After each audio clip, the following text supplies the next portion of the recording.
ओम भूर्भुवः स्वः तत्सवितुर्वरेण्यं भर्गो देवस्य धीमहि धियो यो न प्रचोदयात्। कई दिन से अपने बच्चों से, साथियों से, मिशन के कार्यकर्ताओं से कहने का मेरा बड़ा मन था, पर सहयोग नहीं मिला। पहले ये मन था कि यहाँ बुलाऊं और बुला करके एक एक आदमी से कुछ बात करूं, अपने मन को खोल करके आपके सामने रखूं और आपकी नवाज देखूं, पर यह संभव न हो सका क्योंकि यहाँ कितने कार्यकर्ता हैं। यहाँ शांत कुंज के स्थायी कार्यकर्ता, यहाँ जो सामयिक जो स्वयंसेवक आए हुए हैं वो एक समुदाय, जो शुरू में से आए थे वो सा समुदाय, न केवल यहाँ का बल्कि गायत्री तपोभूमि का वो भी हमारा ही समुदाय है, वहाँ भी समुदाय है। इस सब लोगों को बुलाने के लिए मैं विचार करता रहा कि क्या ऐसा संभव है कि एक एक करके आदमियों को बुलाऊं और अपने जीवन के अनुभव सुनाऊं और अपनी इच्छा और आकांक्षा बताऊं। लेकिन ये एक एक करके बताने में तो मालूम पड़ा कि ये संख्या इतनी बड़ी है, इनको बुलाने में तो मैं महीनों लगा दूं तो अभी पूरा नहीं हो सकेगा। इसीलिए टैप करना ठीक समझा। टैप को आप ये मान के चलिए कि आपसे व्यक्तिगत बातचीत की जा रही है और एकांत में अकेले में बुला करके कंधे पे हाथ रख करके और आपसे ही कहा जा रहा है, किसी और से नहीं। ये मान के चलना चाहिए कि ये चिट्ठी आपके लिए है, ये तार आपके लिए है, ये संदेश आपके लिए है और केवल आपके लिए। आप में से हर आदमी को ये अनुभव करना चाहिए। क्या कहना है आपको? मुझे थोड़ी सी बात कहनी है। एक बात ये कहनी है कि हमारी आंखों को आप समझें, हमारी इच्छाओं को आप समझें, हमारे जीवन के में जो अनुभव एकत्रित हुए हैं उनको आप समझें और न केवल समझें बल्कि उनके जीवन में प्रयोग करने की कोशिश करें। आप इन बातों का जीवन में प्रयोग करेंगे तो मैं आपको यकीन दिलाता हूँ कि आपकी वैसी उन्नति होती चली जाएगी जैसे कि एक छोटे देहात में जन्म लेने के बाद में हम उन्नति करते हुए चले आए और उन्नति के ऊंचे शिखर पर जा पहुंचे। आपके लिए भी ये रास्ता खुला हुआ है, आपके लिए सड़क खुली हुई रखी है। लेकिन अगर आप ऐसा नहीं कर पाएंगे तो आप ये विश्वास रखिए कि आप घटिया आदमी रहे होंगे पिछले समय में और घटिया ही रह करके जाएंगे। भले से आप शांत कुंज में रहें, भले से आप गायत्री तपोभूमि में रहें, आपकी कोई कहने लायक महत्वपूर्ण प्रगति न हो सकेगी और आप वो आदमी न बन सकेंगे जैसे कि बनाने की मेरी इच्छा थी। तब क्या करना चाहिए? आपको वो काम करना चाहिए जो कि हमने किया है। क्या किया है आपने? क्रियाकलाप गिनाऊंगा आपको? नहीं, क्रियाकलाप नहीं गिनाता। क्रियाकलाप गिनाऊंगा तो मुझे वहां से चलना पड़ेगा, यहाँ से कांग्रेस का वॉलंटियर हुआ और फिर यहाँ आकर के होते होते वहां गया। ये बड़ी लंबी कहानी है, उस सब कहानियों का अनुभव और निष्कर्ष निकालना आपके लिए मुश्किल हो जाएगा, मेरे लिए कहना मुश्किल हो जाएगा। इसीलिए उस पर तो ध्यान नहीं देता, लेकिन मैं सैद्धांतिक रूप से बताता हूँ। सिद्धांतिक क्रिया रूप में परिणत होते हैं। हमने आस्था जगाई, श्रद्धा जगाई, निष्ठा जगाई। निष्ठा, श्रद्धा और आस्था किसके प्रति जगाई? आदर्शों के प्रति और सिद्धांतों के प्रति। व्यक्ति के ऊपर व्यक्ति तो माध्यम होते हैं। हमारे प्रति गुरु जी के प्रति श्रद्धा है, बेटा ये ठीक है, लेकिन वास्तव में सिद्धांतों के प्रति श्रद्धा होती है, आदर्शों के प्रति श्रद्धा होती है, व्यक्तियों के प्रति श्रद्धा, मूर्तियों के प्रति श्रद्धा, देवताओं के प्रति श्रद्धा ये टिकाऊ नहीं होती है। इसका कोई ज्यादा महत्व नहीं है। महत्व वो है जो सिद्धांतों के प्रति निष्ठा होती है।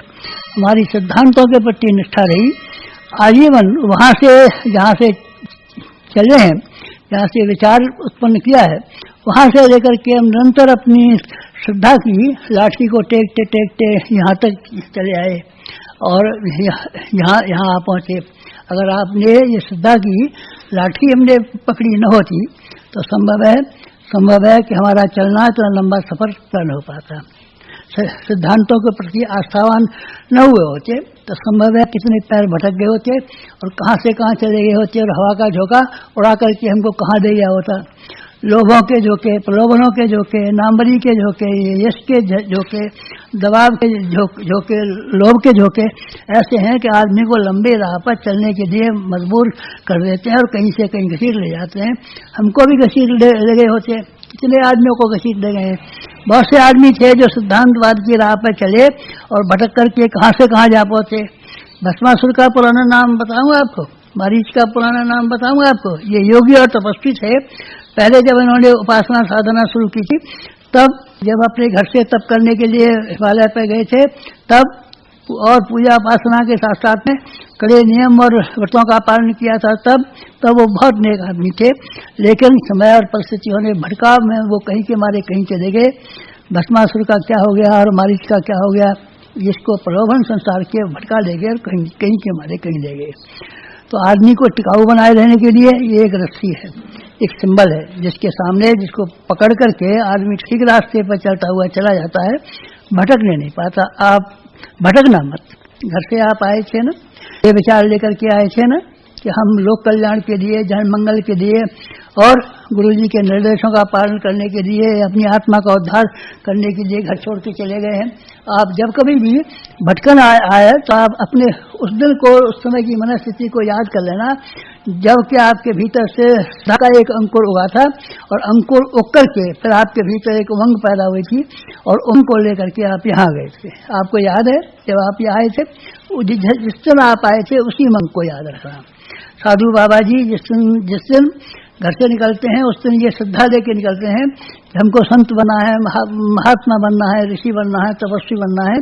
लेकिन थोड़े दिनों बाद वो जो उमंग होती है वो ढीली पड़ जाती है और ढीली पड़ने के बाद में संसार के प्रलोभन उनको खींचते हैं, किसी की बहन बेटी की ओर देखते हैं, कहीं से पैसे लेते हैं, किसी को चेला चेली बनाते हैं, किसी की हजामत बनाते हैं, फिर जाने क्या से क्या हो जाता है।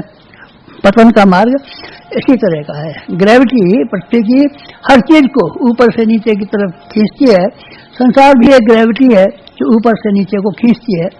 आप लोगों से सबसे मेरा ये कहना है कि आप ग्रेविटी में से खींचना मत। रोज सवेरे उठ करके भगवान का नाम लिया कीजिए और भगवान के नाम के साथ में ये विचार किया कीजिए कि हमने किन सिद्धांतों के लिए समर्पण किया था और पहला कदम जब उठाया था तो किन सिद्धांतों के आधार पर उठाया था। उन सिद्धांतों को रोज याद कर लिया कीजिए और रोज ये दिया कीजिए कि हमारी उस श्रद्धा में और उस निष्ठा में और संकल्प में और उसकी त्याग की वृत्ति में कहीं फर्क तो नहीं आ गया। संसार ने हमको खींच तो नहीं दिया, वातावरण में हमको गलीच तो नहीं बना दिया, कहीं हम कमीने लोगों की नकल तो नहीं करने लगे। आप ये मत करना। ये नहीं करेंगे तो क्या हो जाएगा फिर? अगर आपकी श्रद्धा कायम रही तो फिर एक नई चीज पैदा होगी। बीज अगर ठीक तरीके से बोया गया हो तो उसमें से अंकुर जरूर पैदा होगा। फिर क्या पैदा होगा? फिर आपको काम करने की लगन पैदा होगी, काम करने की ऐसी लगन, ऐसी लगन, ऐसी लगन कि आपने जो काम पूरा किया है उसको पूरा करने के लिए कितने मजबूत कदम उठाए जाए और कितने तेज कदम उठाए जाए, ये आपसे करते ही रहेगा। आप फिर ये नहीं कह सकेंगे कि हमने 6 घंटे काम कर लिया, 4 घंटे काम कर लिया, यहाँ बैठे हैं, वहाँ बैठे हैं, ओवर टाइम डालिए और ज़्यादा काम हम क्यों करेंगे। नहीं, फिर आपको काम किए बिना रह नहीं सकती। हमारा भी ये हुआ। श्रद्धा जब उत्पन्न हुई तो हमने ये कहा कहीं ऐसा न हो कि प्रलोभन हमको खींचने लगे तो वहाँ से घर की संपत्ति को त्याग करने से लेकर के, स्त्री के जेवरों से लेकर के और जो कुछ भी था सबको त्याग करते हुए चले आए, कहीं प्रलोभन खींचने नहीं लगे। प्रलोभन खींचने नहीं लगे और वो श्रद्धा हमको निरंतर बढ़ाती हुई चली आई। फिर उसने लगन का काम किया।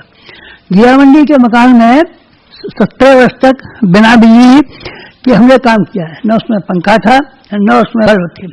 मकान मालिक से झगड़ा हो गया था और मकान मालिक कहता था मकान खाली करो, तो उसने बिजली की सैंक्शन पर साइन नहीं किए थे और बिजली हमको नहीं मिली। 17 वर्षों तक हम केवल मिट्टी के तेल की बत्ती में जला करके रात को 2 बजे से और सवेरे तक अपना पूजा पाठ से लेकर के और अपना लेखन कार्य तक बराबर करते रहे। पंखा था नहीं, घोर गर्मियों के दिनों में लू में भी काम करते रहे, 18 घंटे काम करते रहे। ये काम हमने किया। अब क्या बात रहेगी?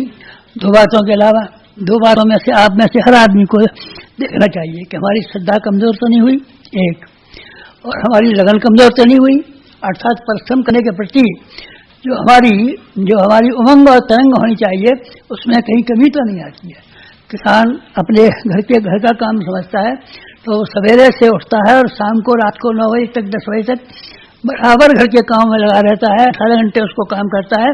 तो किसी ने शिकायत नहीं की कि हमको 18 घंटे रोज काम करना पड़ता है, ओवर टाइम हमको नहीं मिला और हमको छुट्टी नहीं मिली और हमको इतवार की छुट्टी नहीं मिली और हमको ये नहीं हुआ। कोई शिकायत नहीं की, क्योंकि वो समझता है कि हमारा काम है, ये हमारी जिम्मेदारी है। खेत को रखाना और जानवरों को रखाना और बाल बच्चों की देखभाल करना ये हमारा काम है। जिम्मेदारी हर आदमी को दिन रात काम करने के लिए लगाती है। वो आपके प्रति भी, वो आपको भी व्यक्तिगत जीवन में अपनी श्रद्धा को कायम रखना एक, और अपनी लगन को जीवंत रखना, जो काम तो आपके व्यक्तिगत जीवन के हैं वो आपको करने चाहिए। अब एक और नई बात शुरू करता हूँ। वो नई बात यह है कि ये मिशन हमने कितने परिश्रम से बनाया, कितना विस्तार का हो गया, कितना फैल गया, कितना फूल गया, कितना विस्तार होता जाता है। आप सुनते रहते हैं ना, 1000 कुंडों के समाचार आपको मिलते हैं, आपको 2400 शक्तिपीठों की स्थापना की बात मिलती है, बाकी सफलताएं की बात याद है, यहाँ कितने शिविर चलते हैं उनकी बात आपको याद है, गवर्नमेंट के कितने शिविरों को हम चलाते हैं इसकी बात याद है, यहाँ का फिल्म स्टूडियो, टीवी स्टूडियो को फिल्म चलाने वाले हैं, ये बात आपको याद है। बहुत बड़ा काम है, बहुत बड़ा काम है ये। इस काम को करने के लिए हमने तो किया, लेकिन अब हम ये जिम्मेदारी आपके सुपुर्द करते हैं। आप में से हर आदमी को हम ये काम सौंपते हैं कि आप हमारे बच्चे की तरीके से हमारी दुकान को चलाइए, बंद मत होने दीजिए। हम तो अपने विदाई ले जाएंगे, लेकिन जिम्मेदारी आपके पास आएगी, आप कपूत निकलेंगे तो फिर आदमी आपकी बहुत निंदा करेगा और हमारी बहुत निंदा करेगा। कबीर का बच्चा ऐसा हुआ था जो कबीर के रास्ते पर चलता नहीं था, तो सारी दुनिया ने उससे ये कहा, बूढ़ा वंश कबीर का उपजे पूत कमाल। आपको कमाल कहा जाएगा और ये कहा जाएगा कबीर तो अच्छे आदमी थे, लेकिन उनकी संतानें 2 कौड़ी की हुई। आपको संतानों को 2 कौड़ी पैदा नहीं करना है, आपको इस कार्य का विस्तार करना है। जो काम हम करते रहे हैं अकेले हमने नहीं किया है, मिलजुल करके दोनों आदमियों के सहयोग से किया है, और ये सहयोग से जो किया है वो हमने प्यार से खींचे, भावना से खींचे, लगन से खींचे, समझा करके खींचे, आत्मीयता के आधार पर खींचे। ये गुण आपके भीतर पैदा होगा तो जो आदमी आपके साथ साथ काम करते रहते हैं उनको भी मजबूत बनाए रहेंगे, और नए आदमी जिनकी इससे आगे भी आवश्यकता पड़ेगी, अभी ढेरों आदमियों की आवश्यकता पड़ेगी। आपके संकल्प का नाम याद है ना आपको, न्यायुग लाने का संकल्प। न्यायुग लाने का संकल्प 2 आदमियों का काम है, 4 आदमियों का काम है, हजारों आदमियों का काम है। तो जो कार्य हमने अपने जीवन में किया है वही काम आपको करना है। नए आदमियों को बुलाना भी आपका काम है। कैसे बुलाना? यहाँ शांत कुंज में कितने आदमी काम करते हैं, एक कुटुंब बना करके बैठे हैं, और इस कुटुंब को हम कौन सी रस्सी से बांधे हुए हैं? प्यार की रस्सी से बांधे हुए हैं, आत्मीयता की रस्सी से बांधे हुए हैं, मिठास की रस्सी से बांधे हुए हैं, ये रस्सियों से बांधे हुए हैं। ये रस्सियां आपको तैयार करनी चाहिए ताकि आप नए आदमियों को बांध करके अपने पास रख सकें, और जो आदमी वर्तमान में है आपके पास इनको मजबूती से जकड़े रह सकें। नहीं तो आप इनको भी मजबूती से जकड़े नहीं रह सकेंगे, ये भी नहीं रह सकेंगे, इनकी सफाई भी आप नहीं कर सकेंगे। आत्मीयता अगर न होगी और आपका व्यक्तित्व होगा तो आपके लिए इनकी सफाई करना भी मुश्किल हो जाएगा। हर आदमी रोज नाक साफ करता है, हर आदमी टट्टी करता है, हर आदमी पेशाब करता है, हर आदमी गंदगी पैदा करता है, और हर आदमी के भीतर गलाजत रोज पैदा होती है, इसकी रोज सफाई करनी होती है। जो आपके साथी हैं, जो आपके सहयोगी हैं, इनके अंदर भी कभी न कभी गलाजत जरूर पैदा होती होगी। जब इनको जुकाम आता होगा तो छींक आती होंगी। इसी तरीके से इनके अंदर मनोविकार भी आते होंगे। इन मनोविकारों को समन करना अगर आप नहीं कर सके तो ये आदमी गिरेंगे और नष्ट हो जाएंगे और आपका मिशन चल नहीं सकेगा। इसीलिए व्यक्तियों को बनाने की तुम्हारी जिम्मेदारी है, बाकी काम सब कर लेंगे, हम नहीं रहेंगे तो भी कर लेंगे। साधनों की आपको कमी पड़ेगी, आप बिल्कुल चिंता मत कीजिए, साधन हम कहीं से लाकर के उपस्थित कर देंगे, परिस्थितियाँ कहीं से उपस्थित हो जाएंगी, वातावरण कहीं से उपस्थित हो जाएगा। लेकिन जो आदमी आएंगे वो तो आपके ही संग में रहेंगे ना, और उनको बांध करके तो आप ही लाएंगे ना, उनके साथ में गुजारा और निवारा तो आपको ही करना पड़ेगा ना। अगर आपने ये सब काम नहीं कर सके तो आप अयोग्य साबित हो जाएंगे, और जो आदमी आपके साथ में हम छोड़ करके जा रहे हैं वो भी धीरे धीरे बिगड़ते हुए चले जाएंगे, हटते हुए चले जाएंगे, नाराज होते हुए चले जाएंगे, बिगड़ते हुए चले जाएंगे, विकृत होते हुए चले जाएंगे, फिर बड़ी मुश्किल आ जाएगी। तो इस काम को स्थिर रहना, और इस काम को जो अभी और ज़्यादा बढ़ना है वो बढ़ने वाला कार्य और स्थिर रहने वाला कार्य दोनों में से एक भी संपन्न हो सकेगा। इसलिए क्या करना चाहिए? आपके पास एक ऐसी प्रेम की रस्सी होनी चाहिए, आपके पास एक ऐसी मिठास की रस्सी होनी चाहिए, आपके पास ऐसी एक समाधान की रस्सी होनी चाहिए, आपके पास अपने व्यक्तिगत जीवन का उदाहरण पेश करने की ऐसी रस्सी होनी चाहिए जिससे प्रभावित करके आदमी के आप हाथ जकड़ सकें, पैर जकड़ सकें, कमर जकड़ सकें, सारे के सारे को जकड़ करके जिंदगी भर अपने साथ बनाए रह सकें, ये काम आपके भीतर विशेषता के रूप में पैदा करना पड़ेगा। संस्थाएं इसी आधार पर चलिए, संस्थाओं की प्रगति इसी आधार पर चलिए। संस्थाएं जो नष्ट हुई हैं, संगठन जो नष्ट हुए हैं, इसी कारण नष्ट हुए हैं। चलिए मैं आपको दो चार उदाहरण सुना देता हूँ। एक मैं उदाहरण सुनाऊंगा स्वामी सच्चिदानंद का। जिन्होंने अपने व्यक्तिगत जीवन में अपने मकान को बेच करके गुरुकुल कांगड़ी नाम करके एक छोटे से गांव में छप्पर बनाया।